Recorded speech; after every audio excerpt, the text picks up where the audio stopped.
sebagai gubernur di DKI Jakarta dan sebagai presiden. Pengalaman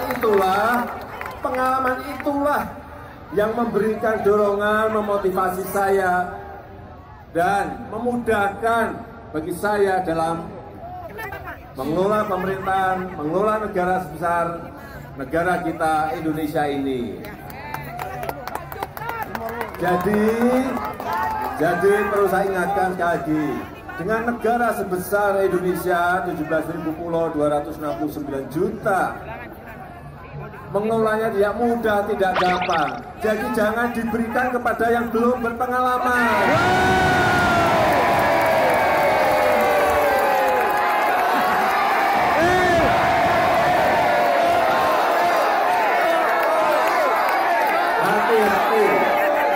Hati-hati, 269 juta itu adalah tanggung jawab kita semuanya.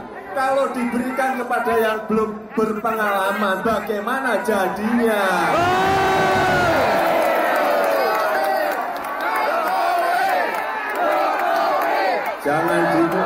Jangan dipikir mudah, jangan dipikir gampang. Menguasai masalah-masalah yang ada di setiap provinsi, yang ada di setiap kota, yang ada di setiap kabupaten, itu berbeda-beda karena memang Indonesia ini adalah berbeda-beda. Berbeda suku, berbeda agama, berbeda adat, berbeda tradisi, berbeda bahasa daerah. Beda-beda semuanya. Dan kita sering tidak menyadari perbedaan-perbedaan itu. Dan Jawa Barat, saya melihat Jawa Barat adalah miniaturnya Indonesia. Semua suku ada di sini, semua suku ada di sini. Suku sudah. Ada. Suku dari Sabang sampai Merauke, dari Miangas sampai Pulau Rote, semuanya ada di Jawa Barat. Inilah miniaturnya Indonesia. Jangan sampai karena urusan politik, baik itu yang namanya pilihan bupati, pilihan wali kota, pilihan gubernur, dan pilihan presiden, kita menjadi terpecah-pecah. Tidak saling sapa antar kampung, tidak saling sapa antar tetangga, tidak saling sapa antar teman, gara-gara pilihan presiden dan gubernur, bupati, dan wali kota. Rugi besar bangsa ini. Karena modal terbesar, aset terbesar yang kita miliki adalah aset persatuan, kerukunan, persaudaraan kita. Ini aset terbesar kita yang perlu kita ingatkan. Dan saya sangat berbahagia sekali. Masyarakat Jawa Barat adalah contoh masyarakat yang penuh dengan toleransi. Masyarakat Jawa Barat adalah contoh bahwa masyarakat kita ini masyarakat terbuka. Jangan sampai karena berita-berita hoax, berita-berita fitnah, kabar-kabar fitnah, cara-cara yang tidak beretika, cara-cara yang tidak bertata krama, kita menjadi kelihatan tidak sebagai saudara sebangsa dan setanah air. Bapak, Ibu, dan saudara-saudara semuanya, sebagai intelektual di negara ini, sekali lagi sebagai intelektual di negara ini, harus berani menyuarakan yang benar itu katakan benar, yang salah itu katakan salah. Saya juga tidak ingin dipuji-puji. Kalau saya salah, peringatkan bahwa Pak Jokowi salah. Peringatkan.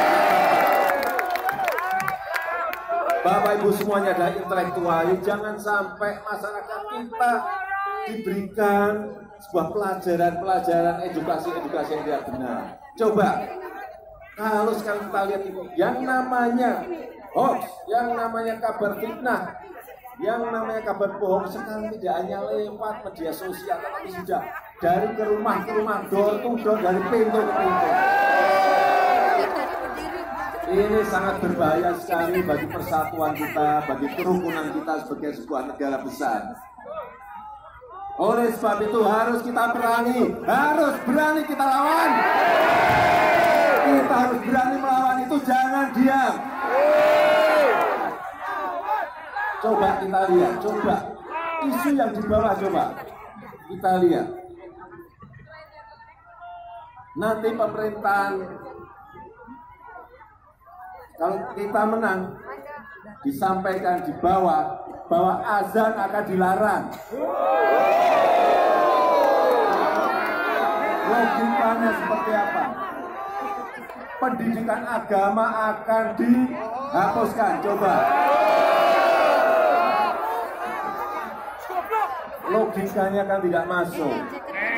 Logikanya tidak masuk, tetapi perlu Bapak Ibu dan Saudara-saudara ketahui, 9 juta lebih dari survei, 9 juta lebih masyarakat kita yang percaya terhadap itu. Coba. Kalau kita diam dan kalau kita tidak melawan, bisa menjadi 15 juta, bisa menjadi 20 juta, bisa menjadi 30 juta. Harus kita lawan.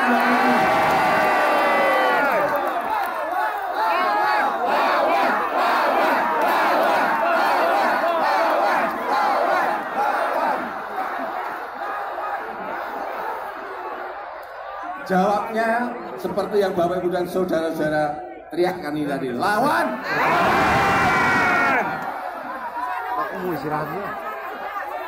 Jangan diam, sebagai intelektual kita jangan diam.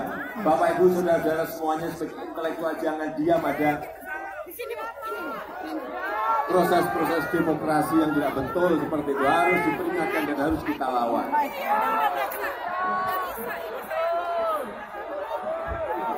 Ada lagi isu-isu yang di bawah banyak sekali. Coba kriminalisasi ulama, didengung-dengungkan terus kriminalisasi ulama. Lawan. Saya sampaikan, negara kita ini adalah negara hukum. Semuanya sama di mata hukum. Ada menteri yang sudah masuk penjara, ada gubernur yang masuk penjara, ada bupati wali kota yang masuk penjara, ada DPR, DPRD yang masuk penjara banyak. Jadi semuanya sama di mata hukum. Kalau ada yang salah, ya pasti akan diperiksa dan diadili, dan kalau salah itu diputuskan. Gantung. Ini negara hukum. Jangan sampai ada isu-isu kriminalisasi ulama, tidak ada yang kriminalisasi. Jokowi, Jokowi, Jokowi, Jokowi, Jokowi, Jokowi, Jokowi, Jokowi.